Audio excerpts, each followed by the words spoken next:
Apaixonadas por Jesus, seja bem-vinda a mais uma leitura e hoje é um desafio, vamos ler 2 capítulos. A gente vai mergulhar então no Evangelho de Jesus segundo escreveu Marcos. A gente vai responder algumas perguntas muito importantes, como quem realmente é Jesus, a sua missão aqui na terra, porque ele perguntou quem ele era para os discípulos, qual o papel da fé, da oração, do jejum na nossa vida espiritual. Gente, esses capítulos são essenciais para sua vida, para sua jornada espiritual, tá bom? Fica aqui comigo até o final e, ó, lembra que a nossa senha tá no finalzinho e eu já vou pedir para você curtir, se inscrever no canal, deixar o seu like e, ó, essa passagem, esses 2 capítulos, vai ser transformador para sua vida. E, ó, a gente tá aprendendo sobre Jesus, né? Se Jesus estivesse por aqui, com certeza ele estaria muito feliz com a nossa atitude, e com nossa disposição em estudar a palavra de Deus. E eu tenho certeza absoluta que ele também ia curtir o nosso vídeo, quem? Então bora lá, gente, vamos convidar outras pessoas. Lembrem sempre, o objetivo aqui não é curtidas, não é nada disso, gente. Isso é só uma consequência. Mas eu preciso usar do algoritmo, das ferramentas que a gente tem aqui em mãos para que o evangelho seja espalhado para o mundo inteiro. Vamos lá, gente. Capítulo 8, aqui no 27. Jesus e seus discípulos deixaram a Galileia e foram para os povoados perto de Cesareia de Filipe. Enquanto caminhavam, Jesus lhe perguntou: Quem as pessoas dizem que eu sou? Então, Jesus e os seus discípulos estavam indo lá para as aldeias de Cesareia de Filipe. Muito legal a gente parar para pensar nesse detalhe. Lembra que eu sempre falei das perguntas para vocês? Por que que Marcos fez questão de colocar sobre Cesareia de Filipe? Você sabia que essa região não estava sob o domínio lá de Herodes Antipas? Lembra que a gente falou bastante no vídeo passado sobre esse Herodes Antipas? E essa área aqui não estava sob o comando, domínio dele, mas sim sobre a jurisdição de Herodes Filipe. Olha quanto Herodes tinha na Bíblia, né? E agora estamos falando de Herodes Filipe, que esse daqui era o marido verdadeiro, o primeiro de Herodias. Lembra? Que confusão essa família, né? Ainda bem que eles estavam longes, mas Herodes Filipe, pelo menos, não era tão truculento igual Herodes Antipas. Bom, enfim, vamos deixar essa questão familiar para lá e vamos voltar para cá. Filipe, então, é muito legal a gente saber desse contexto histórico, tá bom? Ele governava nos territórios ao nordeste da Galileia, incluindo aqui 2 regiões que eu quero falar para vocês, que é a Itureia e Troconites. Então, é para lá que Jesus estava indo, certo? E por que que Jesus estava indo para lá, gente? Será que Jesus foi para lá ao acaso, assim, tipo, deu na telha, vou ir para lá? Não. Ai, é tão linda a história de Jesus, gente, que Jesus sempre era intencional, ele sempre fazia as coisas, sabe, sabendo o porquê ele estava fazendo aquilo. E olha que interessante, gente, essa área aqui, Cesareia de Filipe, era uma área dominada pela influência romana e tinha uma forte presença de idolatria e de uma cultura pagã. Inclusive, eles adoraram o deus grego Pan.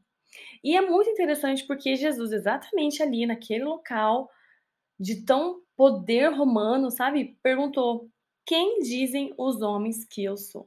Então, olha só o que Jesus fez. Ele escolheu um lugar associado a esse poder romano, que devia ser uma coisa esplêndida, as suas esculturas, um poder realmente romano, como era, né? E essa adoração, essa idolatria tão grande para revelar a sua identidade messiânica. Uau! Jesus escolheu essa região propositalmente, justamente para quê? Para desafiar a compreensão dos seus discípulos, de quem Jesus era, em um lugar tão diferente, né? Em um lugar tão contrastante espiritualmente falando. Olha que legal. Você já parou para pensar nisso? Vamos lá. Daí por que que Jesus perguntou quem ele era? Jesus estava preparando um terreno, estava preparando a mente e o coração dos seus discípulos para que eles entendessem que o reino que ele estava ali trazendo não era político, mas sim espiritual. E a resposta que os discípulos trouxeram, né? Jesus fala assim: quem vocês. Cadê? Eles responderam: alguns dizem que o Senhor é o Senhor. Os discípulos então falaram, né? Jesus, algumas pessoas dizem que o Senhor é João Batista, outros que é Elias, outro algum dos profetas. Então, essa resposta dos discípulos mostrava muita confusão da multidão sobre quem Jesus era. E aí Jesus pergunta agora: "E vocês, né? Quem que vocês pensam que eu sou?" E interessante porque trazendo para a cultura ali daquela época judaica, existiam muitos falsos messias já naquela época, e criando a mais confusão entre o povo judeu sobre esse verdadeiro Messias que viria. E aí, nosso Pedrão, e gente, eu me identifico tanto com Pedro. Nossa, e vocês? Com qual discípulo vocês mais se identificam? Pedro falou que de pronto, né? De bate pronto. O Senhor é Cristo. Então, essa resposta de Pedro, tu és o Cristo, e ainda mais Cristo, ele usou isso que significa o ungido de Deus. Ele deu essa resposta, reconhecendo que Jesus era, então, o, o tão esperado Messias que os judeus estavam esperando. Porém, gente, tantos discípulos, inclusive Pedro, ainda não tinha uma compreensão certa do que isso significava. Eles imaginavam, nessa altura do campeonato, eles ainda imaginavam que viria um Messias político e queria restaurar o reino de Israel, ia derrotar os opressores romanos. Então, eles não perceberam que Jesus Cristo era o Messias. E eles ainda não aceitavam, por conta da questão judaica mesmo, que viria um Messias sofredor para morrer pelos pecados do mundo. E aqui Jesus vai começar a falar sobre quem ele era e por que ele veio. Mas aí é uma coisa muito interessante. Aqui no 30 fala: "Mas Jesus os advertiu de que não falasse a ninguém a seu respeito". Por que que Jesus proibiu os discípulos, né, de contar aos outros, a outras pessoas, sobre a sua identidade messiânica? Que Pedro acabava de falar. Porque, gente, é muito legal a gente também entender isso. O conceito de Messias, o conceito de todo mundo popular, ali daquela época, era de exatamente o que eu falei agora há pouquinho, um libertador político, um guerreiro político que ia liderar uma revolta contra Roma. Então, se as pessoas entendessem que Jesus era o Messias, nessa visão, nessa ótica, ia causar uma confusão. Por quê? Eles iam querer tentar coroar Jesus como rei à força, ou então iniciar uma revolta, uma revolução aí para ir contra Roma, mas esse não era o propósito de Jesus. Jesus queria preparar, uma preparação verdadeira. Jesus sabia que o entendimento dos discípulos sobre quem era o Messias precisava ainda ser transformado, né? Eles precisavam entender que Jesus, que o Messias, no caso, não veio para ser um rei terreno, mas para sofrer, morrer e ressuscitar. E esse é o principal foco de Marcos, que ele traz Jesus, traz o Messias como um servo sofredor. Então, esse silêncio foi como se fosse uma estratégia de Jesus para controlar a revelação da sua identidade messiânica, porque Jesus era muito discreto, ele fazia as coisas, como eu sempre vou falar aqui para vocês, propositalmente. Então, ele evitava que as multidões interpretassem a sua palavra de uma maneira errada, e a sua missão também, para que não fosse nada errado, mas tudo certinho.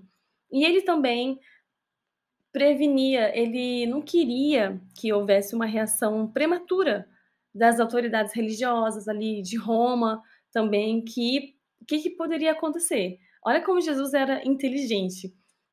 Tudo isso poderia acelerar a sua prisão e a sua crucificação antes do tempo determinado. Jesus, ele veio à Terra com tempo para cumprir tudo certinho, ele não foi fazendo assim, sabe, ao acaso.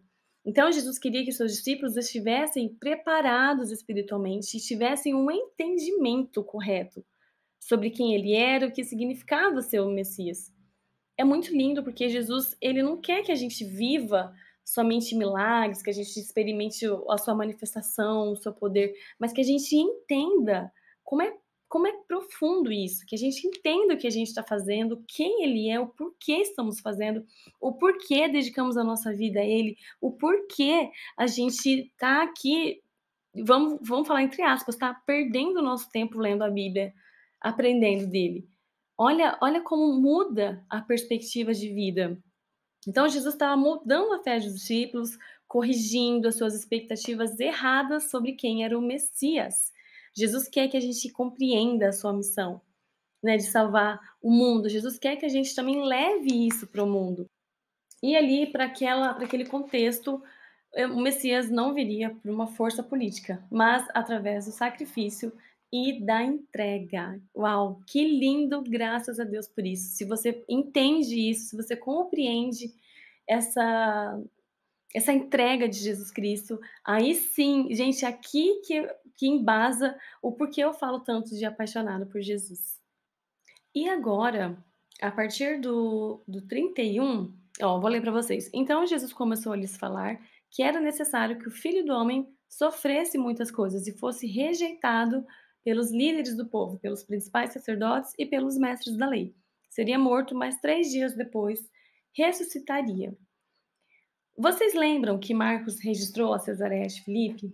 Então, porque num lugar onde dominava o poder romano, a idolatria, e aí Marcos, então, mostra Jesus como um servo sofredor. Aqui é o foco de Marcos, como alguém que vai contra as ideologias humanas, né? Mostrando que a verdadeira identidade de Jesus Cristo é cumprir as profecias do Antigo Testamento, como tem lá em Isaías 53.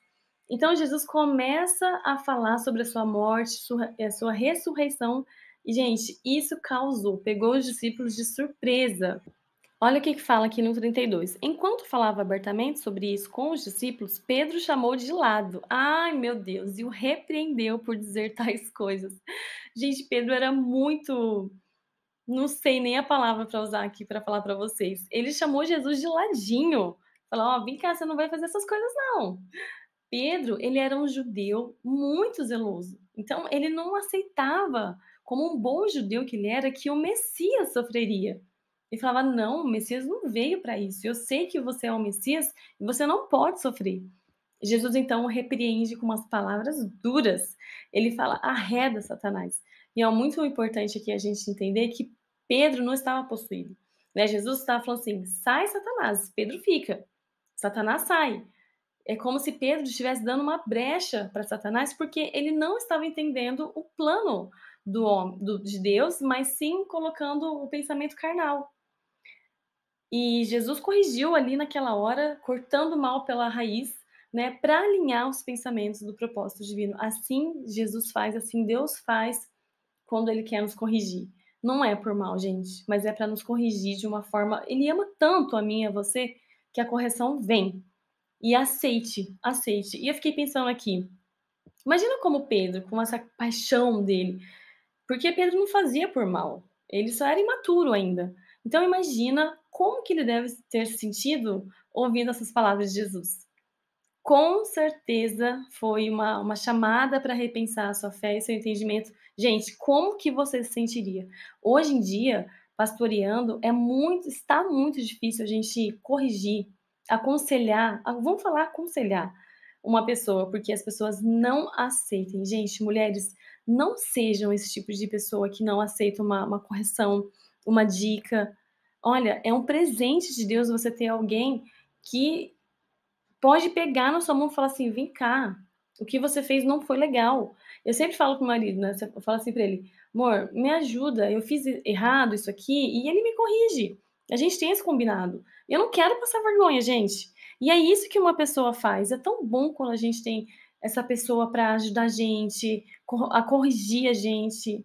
Não leve a mal. Ó, essa é uma pessoa de Deus para você, é um presente para você. Tem esse coração ensinável.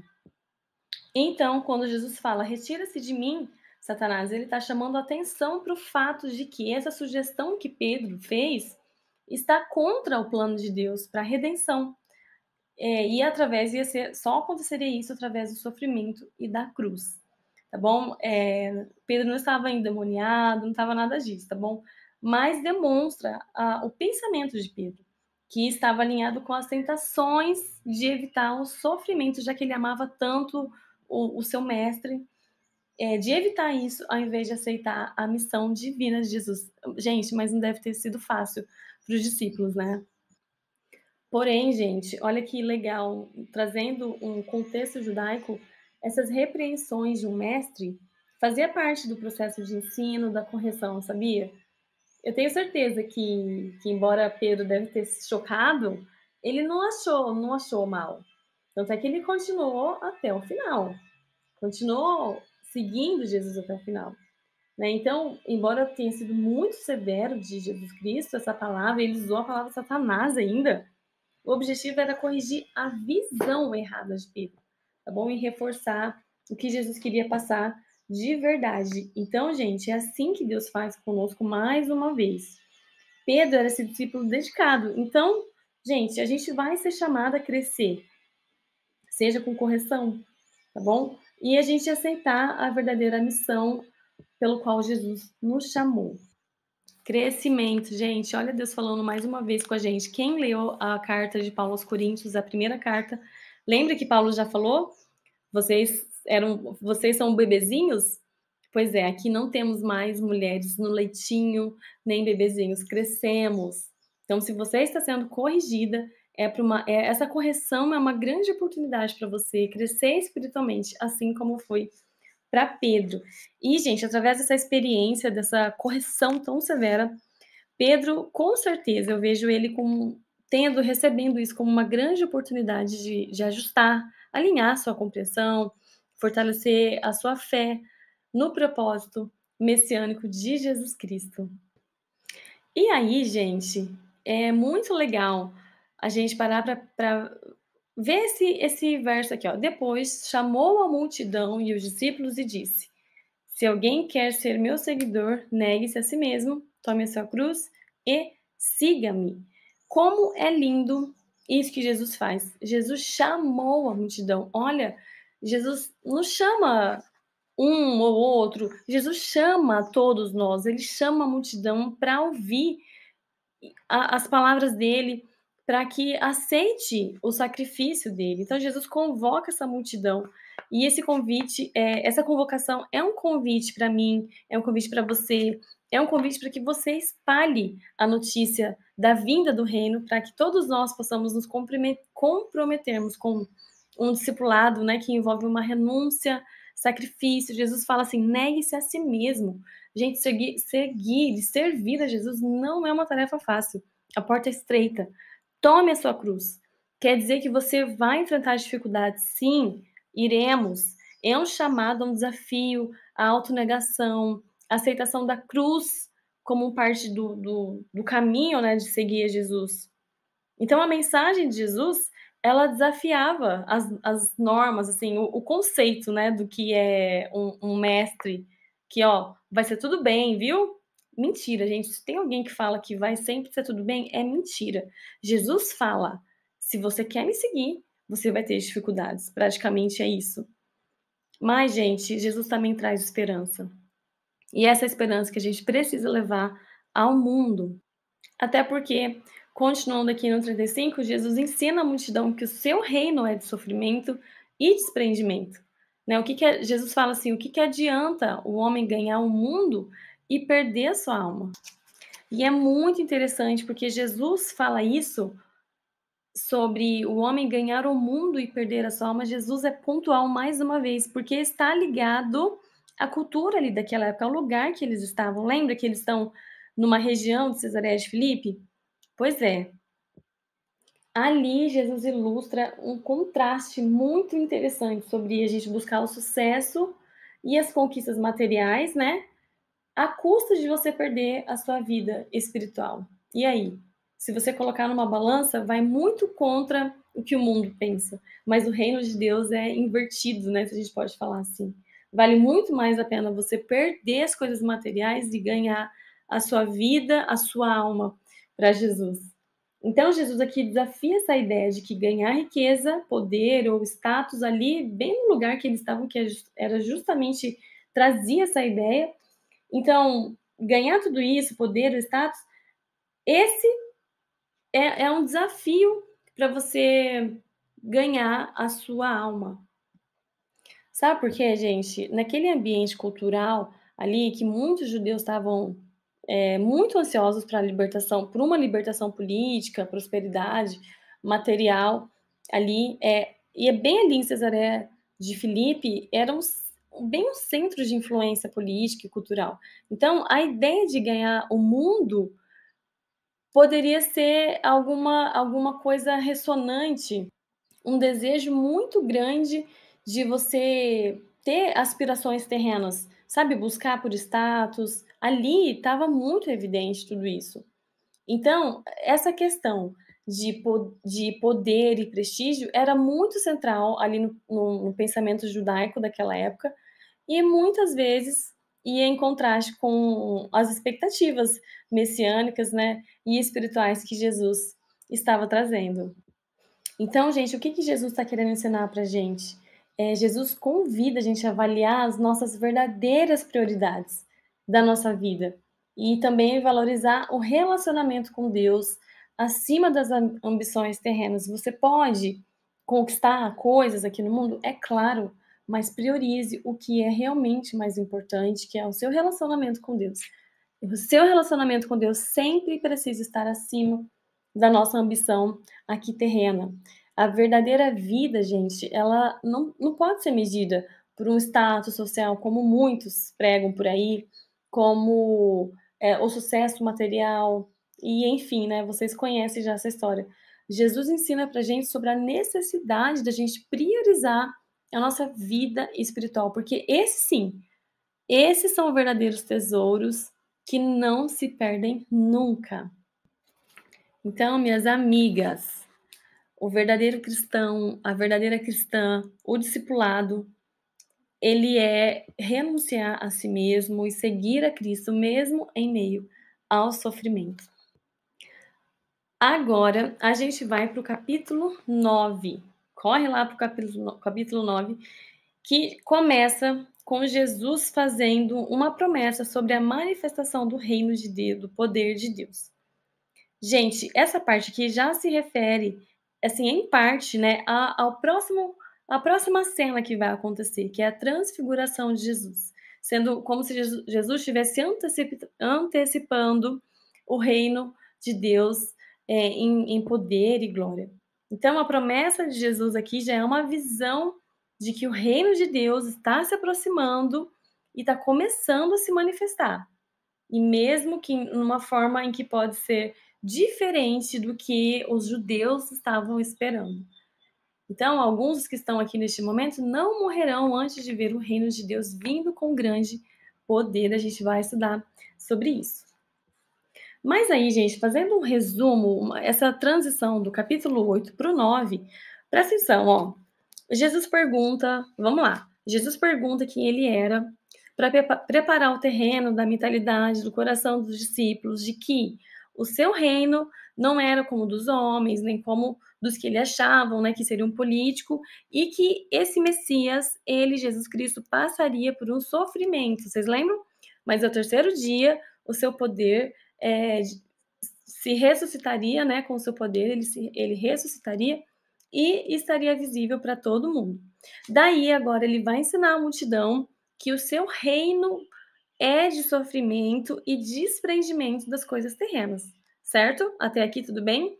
E se alguém não aceita, terá algumas consequências das suas escolhas na sua segunda vinda. Jesus fala que aquele que tiver vergonha de mim, eu também terei vergonha dele. Então, são escolhas e consequências. E que em breve, alguns que estavam ali presentes ainda viriam o poder do seu reino. Gente, é tudo isso que Jesus está falando numa conversa corrida. Deu para entender?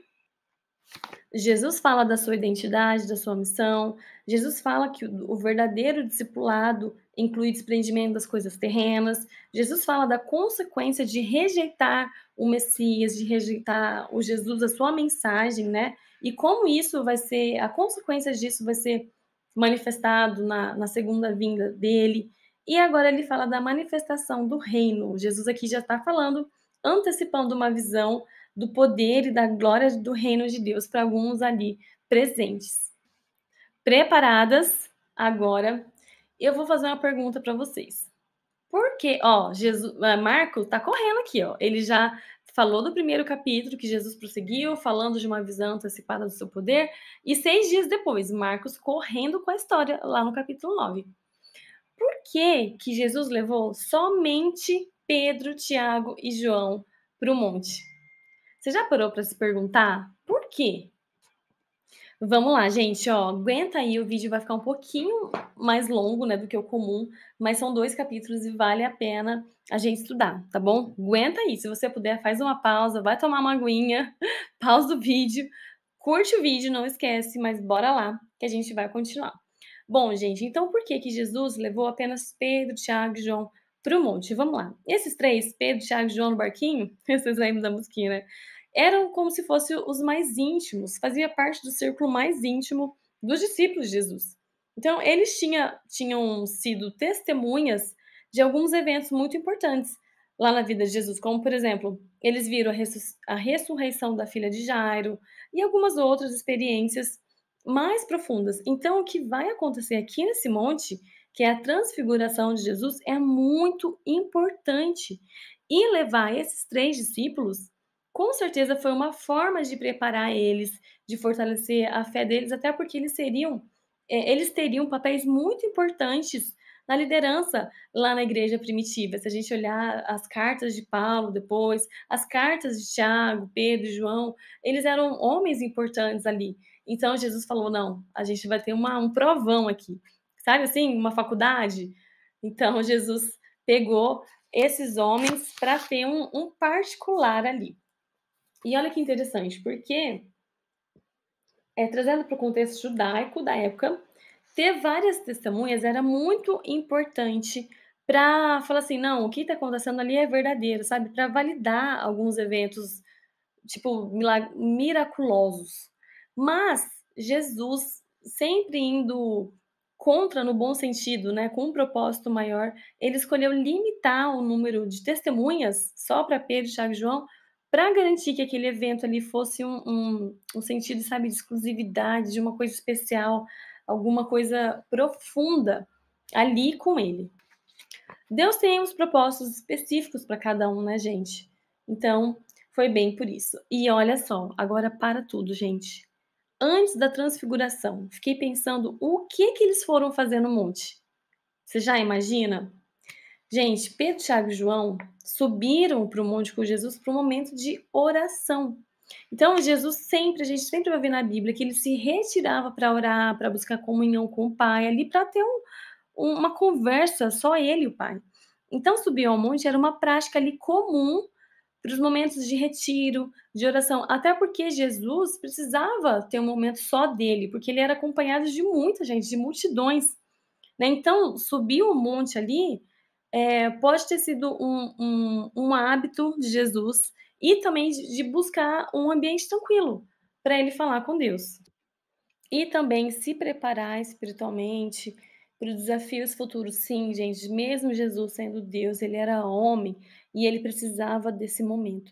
E aqui é como é importante a gente buscar a Deus em oração e em retiro e subir para os montes. Agora eu quero desmistificar para vocês essa questão do monte. Suba o monte. Eu quero te incentivar a você subir o monte. Carol, mas eu vou subir um monte, o que eu vou fazer? Sim, suba o monte no seu quarto, suba o monte para sua sala.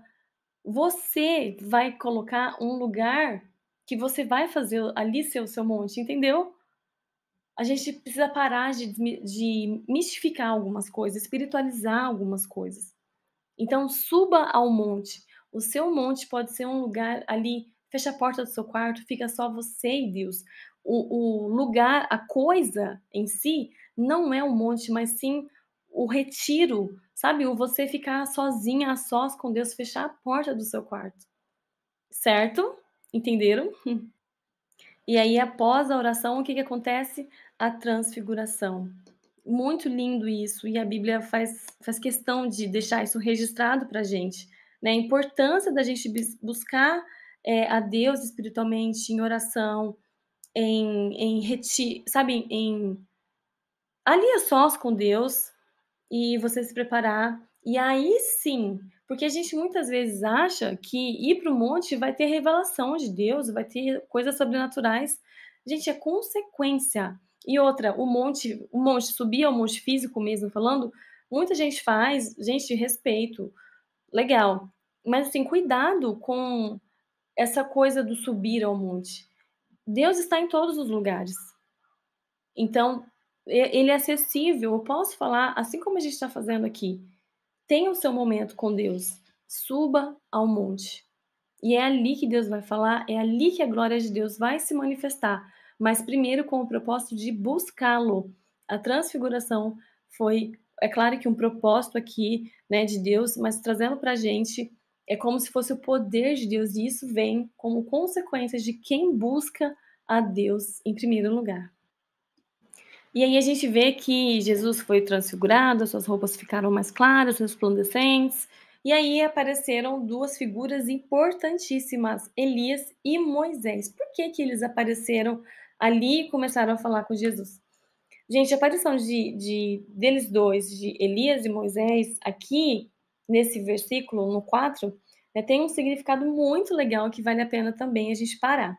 Vamos lá, Moisés. Moisés é uma figura central na lei judaica. Então, Moisés foi conhecido como o líder que recebeu as tábuas dos 10 mandamentos, né, as tábuas da lei no Monte Sinai, vocês lembram? E ali estabeleceu uma aliança entre Deus e o povo de Israel. Então, a presença de Moisés representa o quê? A lei e o cumprimento das promessas feitas por Deus ali no Antigo Testamento. Jesus veio para cumprir todas as promessas. Então, Moisés estava ali falando, validando o que Jesus estava fazendo. E Elias? Por que que Elias veio? Elias é um dos maiores profetas de Israel, né? E ele é frequentemente associado com a promessa da vinda do Messias. Então, a presença ali de Elias simboliza o quê? Os profetas. E tudo o que os profetas falaram, as suas predições sobre a vinda do reino de Deus e do Messias. Então, Elias também é associado com o retorno do Messias, conforme as expectativas dos judeus ali daquela época. Então, gente, a presença desses dois grandes homens, Moisés e Elias, estão lá para confirmar que Jesus estava ali, Jesus é o cumprimento das escrituras do Antigo Testamento. Moisés e Elias, como eu falei, um representa a lei e os profetas.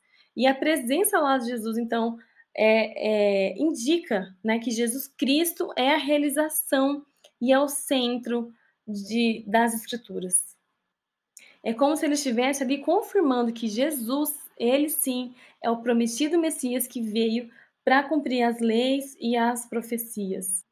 Tem uma coisa muito legal que com certeza na sua Bíblia aí vai ter uma referência, uma letrinha e uma referência de Malaquias 4 e 5. Vamos lá.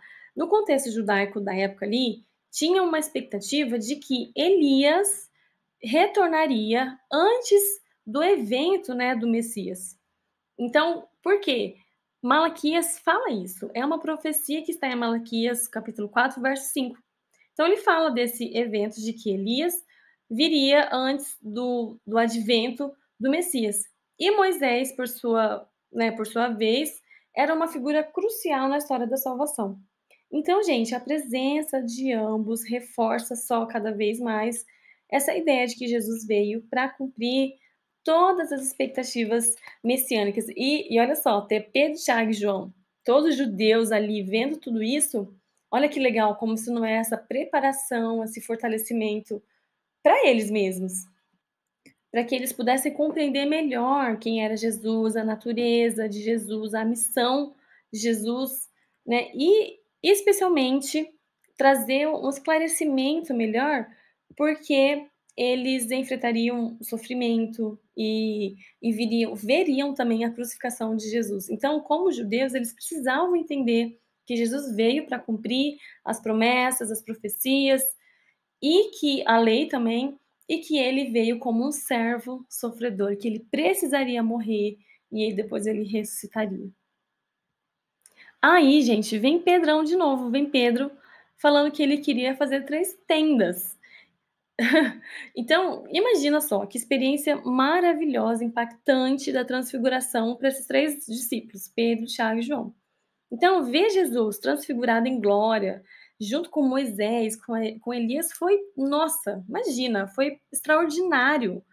ver a divindade, a majestade de Jesus. Então, Pedro ficou de boca aberta e ele expressa um desejo de ficar ali naquele lugar, porque foi uma experiência transformadora para ele. A motivação de Pedro, ok, beleza. Pedro reconhece que estar ali no monte com Jesus, com Moisés, Elias, é um momento único. Isso a gente precisa pegar para gente. A gente precisa reconhecer e valorizar esse momento da gente ir para o monte, para o nosso monte, um momento a sós com Deus, seja no quarto, seja. Gente, eu tive momentos impressionantes com Deus no banheiro, porque era o lugar que eu podia estar ali a sós com Deus, porque eu estava no trabalho.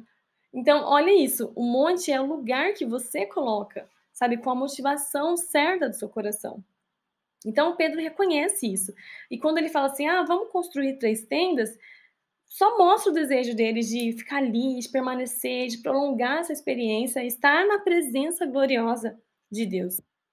Mas aí, gente, aqui no caso de Pedro, a gente também precisa entender que Pedro foi impulsivo, sabe? Pedro não estava compreendendo ainda o significado de tudo aquilo que estava acontecendo. Por isso que eu falo, ir para o monte, a gente não pode espiritualizar, não pode ser emotivo demais. A glória de Deus vai aparecer como Deus quiser. Não quer dizer que o monte, subir ao monte em si, vai trazer uma glória, sabe, de sobremaneira sobre nós. A gente precisa compreender as coisas. Então, Pedro, ele entendeu maravilha sobre a presença de Deus, que ele queria ficar ali, maravilha. Só que ele tinha uma falta de compreensão do que estava acontecendo. Ele ainda não compreendia totalmente toda essa experiência, porque tudo isso, gente, estava apontando para uma necessidade de Jesus seguir em frente, rumo ao quê? À cruz, ao sofrimento, e não para permanecer ali em glória. E, gente, às vezes a gente também é assim. Às vezes a gente fala algumas coisas sem saber o que dizer, né? A gente é impulsivo, emotivo, sem compreender as coisas que Deus faz. Pedro estava tão impressionado que ele queria ficar ali, naquele momento glorioso. Tudo bem, mas ele precisava entender que o propósito de tudo que estava acontecendo ali era de morte, era a crucificação de Jesus Cristo. Inclusive, alguns estudiosos falam que a conversa de Elias e Moisés com Jesus era, sabe, aconselhando, acalmando o coração de Jesus para a crucificação. E sabe por que eu falo que Pedro talvez não tenha entendido? Porque o que estava acontecendo? Porque, ó, quando Pedro, vocês lembram que Pedro falou que ele é o Cristo, tu és o Cristo, o Filho do Deus vivo? A sua resposta maravilhosa, uma declaração de fé muito importante. Mas logo depois dele ter falado isso, o que ele fez? Vocês lembram? Ele repreendeu Jesus por falar do seu sofrimento futuro. Então Pedro ainda não tinha entendido o plano de Jesus Cristo. E aí Pedro falou sem pensar para ficar ali, construir 3 tendas, enfim. Uma outra coisa que Pedro faz, vocês lembram lá para frente agora, bem lá para frente, quando Jesus estava sendo preso e Pedro viu isso, o que ele faz? Ele pega uma espada que ele nem sabia usar uma espada e ele fez o quê? Para tentar cortar a cabeça do soldado ali, mas ele corta a orelha do soldado. Então, olha isso, gente. A gente precisa compreender os planos de Deus para nossa vida, sem entusiasmo demais, entusiasmo no sentido, sim, claro que com muita alegria, com muito entusiasmo, mas sem impulsividade, sabe? Sem falta de compreensão do plano que Deus tem para mim e para você. Ou seja, gente, tudo isso que eu tô querendo dizer que, assim como Pedro, a gente precisa, assim como Pedro teve essas qualidades, assim como a gente tem uma motivação de fazer o que é o certo, né? Mas a gente também precisa crescer espiritualmente, a gente precisa compreender profundamente os planos de Deus. A gente só vai conseguir isso quando a gente for para a oração, quando a gente ter essa intimidade com Deus. E olha que é tão lindo que a transformação de Pedro, depois lá em Atos, né, no Pentecostes, só mostra como que Pedro cresceu e como ele tornou um líder espiritual tão incrível. Então, gente, agora falando de Pedro, Tiago e João, eles, embora eles tivessem testemunhado algumas coisas muito, alguns milagres, como ressurreição, né, realizada por Jesus, eles ainda não entendiam o que é essa ressurreição de fato de Jesus, principalmente a ressurreição de Jesus, né, o seu significado, o plano de Deus, eles ainda não tinham, sei lá, aceitado, sabe, ele ainda não estava claro para eles o que era isso. Então, o ensino de Jesus sobre a sua morte e ressurreição era uma coisa muito complexa para eles, que eles lutavam muito para entender. Parece que para a gente é tão fácil, né, gente, mas a gente precisa voltar ali ao contexto, né. Eles lutavam para entender, o que Jesus estava falando, por que que ele teria que ser um servo sofredor, já que ele era o Messias que eles tanto aguardavam. Tanto que, gente, aqui, no 14, fala assim, ó: "Ao voltarem para junto dos outros discípulos, então Pedro, Tiago e João e Jesus voltaram e encontraram os outros discípulos. E eles viram que esses outros discípulos estavam cercados por uma grande multidão e alguns mestres da lei, que discutiam com eles." Essa parte é muito interessante também. Então, os discípulos estavam discutindo ali com os escribas e discutindo sobre a vinda do profeta Elias. Lembra? Antes do Messias. Eu já falei aqui para vocês, mas eu vou trazer para esse verso aqui. No Antigo Testamento, vocês lembram lá da palavra de Malaquias, da profecia de Malaquias 4, 5 ou 6? Então, essa profecia falava que Elias viria antes do grande e terrível dia do Senhor. Então essa profecia falava assim, ó, Elias vai retornar para preparar o caminho, para a vinda do Messias. Então, gente, a confusão que gerou ali era que os discípulos estavam tentando entender como que essa aparição de Elias se encaixava dentro dessa perspectiva do Messias, entendeu? E principalmente o porquê que Jesus já tinha começado a falar sobre seu sofrimento, a sua morte. E, gente, tudo que Jesus estava falando ali não batia, nunca respondia com as expectativas que eles achavam, que eles idealizavam, né, de um Messias triunfante, um Messias político.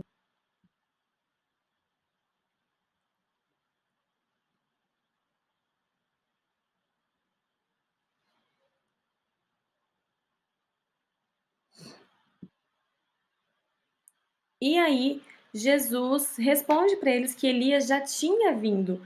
E quando Jesus fala isso, ele se refere a João Batista, que veio no espírito e no poder de Elias, como a gente já viu, João Batista proclamando a glória de Deus, né. Então essa resposta de Jesus esclarece que a vinda de Elias não ia ser literal. Os discípulos precisavam entender isso, não ia ser literal, mas sim espiritual, e João Batista cumpriu isso e preparou o caminho para Jesus.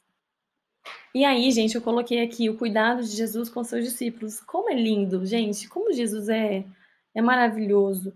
Como ele cuidava dos seus discípulos. Ele chegou e viu que eles estavam tá tendo uma discussão ali, e aí Jesus, correu para falar: "Ó, o que que vocês estão discutindo?" Que lindo ver esse cuidado de Jesus, ao ver os escribas discutindo com seus discípulos. Sabe, é notável como Jesus cuida da gente. Quando Jesus se aproxima e encontra essa situação de conflito, ele fala: "Vocês estão discutindo o quê com os meus discípulos?", sabe, assim, aquele cuidado de um mestre, de um pai, de um pastor. Por quê, gente? Aquela confusão não ia trazer nada para os discípulos. Até os escribas também, eles não iam voltar atrás, sabe, eles não iam entender. E daí ele vem e intervém imediatamente ali. E é muito lindo, porque Jesus não se aproxima só para entender o que estava acontecendo, mas também para resolver a situação. A presença de Jesus ali naquela hora é calmante, é autoritária, mas assim, é com ordem, ele estabeleceu a ordem. A presença de Jesus muda qualquer ambiente de confusão. Que você tenha essa presença de Jesus Cristo aí com você também para mudar a bagunça, a confusão, a desordem, a briga, e que você seja essa calmaria, representada por Jesus aqui na terra. Que a gente tenha essa mesma atitude de Jesus. Jesus é um modelo pastoral, sabe, de cuidado, ele cuida do bem-estar espiritual, olha que lindo, espiritual e emocional dos seus seguidores. E continuando do porquê dessa discussão toda, eles fizeram uma pergunta aqui muito importante. Por que que os seus discípulos não puderam expulsar um demônio? O que estava acontecendo aqui? Veio um homem da multidão e trouxe o seu filho para Jesus. E esse menino estava possuído por um espírito maligno que causava confusões e mudez no menino. E o pai explicou que tinha pedido para os discípulos de Jesus para expulsar o demônio, mas eles não conseguiram. E aqui tem uma lição tão linda pra gente sobre fé. Jesus fala assim: ó, geração incrédula, até quando estarei convosco? Até quando vos sofrerei? Sofrerei. Então, Jesus destaca aqui uma grande falta de fé, uma incredulidade como um fator, sabe, crítico que estava impedindo o sucesso dos discípulos. Então, o que que acontece? Jesus ensina aqui pra gente que expulsar demônios precisava requeria não só autoridade espiritual, mas também uma vida de intimidade com Deus, que é o que, gente? Oração e jejum. E manter essa conexão sempre constante com Deus e com o poder de Deus. E eu vou colocar aqui para vocês que esse expulsar demônios, para a gente, também são desafios espirituais. Olha quantos desafios a gente enfrenta de pessoas que possivelmente também são influenciadas pelo inimigo para, sabe, colocar o dedo na nossa cara, trazer sentimentos, brigas. Então, esses também são desafios espirituais e que, se a gente não estiver em oração, em constante relacionamento com o nosso Deus, a gente também não vai ter sucesso, a gente não vai conseguir expulsar esses demônios, vamos falar assim, da nossa vida. Então, a gente precisa, é muito importante que a gente tenha uma vida espiritual, de dependência total de Deus, para quando a gente tiver esses desafios, a gente conseguir enfrentar eles no nome do Senhor Jesus. E aí a gente pode se perguntar, né? A falta de fé era só dos discípulos? Será, gente? Tinha a falta de fé do homem também, ali do pai, tanto dos discípulos quanto do pai do menino. Por quê? Os discípulos falharam em realizar a cura, por quê? Porque eles não tiveram fé e preparo espiritual. E já o pai, ele até falou assim: Senhor, me ajuda na minha incredulidade. Né? Ele também tinha dúvida sobre o poder de Jesus, mesmo buscando a ajuda dele. Então, gente, a gente precisa nos preparar, ter fé, uma fé verdadeira, tanto para os líderes espirituais, né, quanto para aqueles que buscam ajuda. Tem muita gente que fala assim: ah, ora por mim, mas não acreditam. Ou então quem ora por ela também não acredita. Então a gente precisa ter essa fé verdadeira, genuína. Gente, é tão lindo, tão lindo, tão lindo que Jesus pergunta para o pai. Por que Jesus perguntou para o pai do menino há quanto tempo que ele estava daquele jeito? Lá no 21 fala assim: perguntou Jesus ao pai do menino: há quanto tempo lhe sucede isso? E ele respondeu: desde a infância. Gente, isso é muito poderoso. Por que Jesus perguntou isso? Claro, eu tenho certeza que Jesus já sabia, lógico. Mas perguntar sobre a duração traz alguns insights para Jesus, sabe? Aliás, mais para o povo, mais para nós do que para Jesus. Jesus, sendo Deus, ele conhece todas as coisas, ele sabia todas as coisas. Mas às vezes, há algumas perguntas que Deus faz, que Jesus fez aqui em terra, tem um propósito. Para quê, gente? Para envolver a gente naquela situação, trazer uma certa clareza. Então, quando Jesus perguntou para o pai dele há quanto tempo o menino está assim, ele traz a realidade da situação que aquele menino estava e permite que o pai também fale, que ele veja o quanto o problema do menino era sério e persistente, e daí só um para resolver. Que lindo isso, que poderoso. Quando Jesus pergunta, tem uma outra coisa também. Jesus demonstra empatia, sabe, um amor, misericórdia, trazendo uma conexão, sabe, pessoal com o pai, com o menino. Então Jesus se envolve diretamente com a sua situação. Ele gosta de ouvir a gente. Ele ouve o relato do pai e daí Jesus expressa uma compaixão, sabe, uma preocupação. Sabe aquela pessoa que falava: "E aí, o que que aconteceu? Por quê?". É Jesus fazendo isso, isso é tão poderoso. Se a gente entendesse isso. Outra coisa, que quando Jesus pergunta para o pai, né, Jesus também estava desenvolvendo a fé daquele homem. Por quê? O pai precisava refletir a profundidade, o tempo que aquele sofrimento estava ali naquele menino. Então isso com certeza levou o pai a ter um reconhecimento da necessidade da fé, que inclusive ele falou: "Me ajuda na minha incredulidade", né, na importância do milagre que ele ia vivenciar, ele e o seu filho. E aqui, Jesus estava trazendo já o milagre da cura. Quando ele pergunta há quanto tempo, era como se Jesus estivesse falando assim: "Pois é agora que eu vou te curar, é agora que eu vou fazer um milagre na sua família". Um problema que estava ali, que persistia desde a infância, é muito, imagina que poderoso as pessoas ouvirem isso.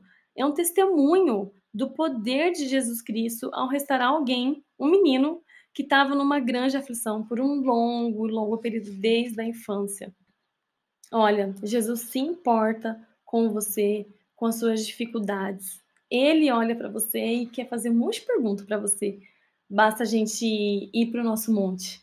Tudo fala a respeito de oração, esse capítulo inteiro praticamente, né? E aí, gente, para terminar, Jesus responde ao homem, né? Será que o homem fala assim: Senhor, o senhor consegue curar meu filho? Me ajuda na minha incredulidade?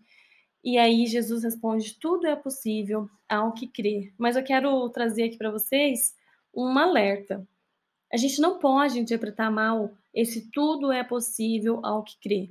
O que que é tudo? O que será que é tudo que é possível que Jesus falou aqui? Será que tudo que você pedir, Jesus vai fazer?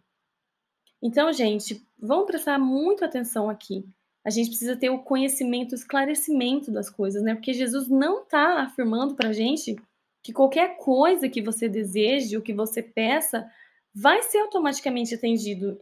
Ao invés disso, Jesus está falando assim, ó, a fé, a sua fé verdadeira, pode acessar o poder de Deus para realizar o que Ele quiser, o que é de acordo com a vontade, com o propósito de Deus. Não é uma promessa de que qualquer coisa que você vai pedir, que você peça, vai ser respondido como um sim. Às vezes a resposta de Deus é sim, às vezes é não, às vezes é talvez, às vezes é espera. Mas aqui Jesus está falando que a fé pode mover o coração de Deus, sim. Tudo é possível ao que crê para agir conforme a sua vontade. Olha que poderoso isso, gente. A verdadeira fé, tudo é possível ao que crê, é aquele que confia no poder de Deus para realizar o que é necessário, o que é bom, de acordo com o plano do Senhor. Gente, a fé, quando a gente fala, né, tudo é possível ao que crê, a gente precisa de uma fé. E a fé não é uma forma mágica que fala assim, não, eu vou realizar todos os seus desejos humanos. Não, mas a fé é a confiança em Deus, nas suas promessas, mesmo em meio às dificuldades, mesmo em meio à certeza. Será que a gente está pronto para essa conversa, gente?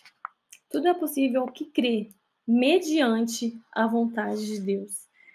Então, Jesus estava respondendo ao pai do menino que ele demonstrou um monte de dúvidas sobre a sua capacidade de curar o seu filho. E Jesus falou assim, ó, a fé pode permitir sim que se experimente o poder de Deus em algumas situações, né, humanamente impossíveis, desde que essas situações estejam alinhadas com a vontade de Deus.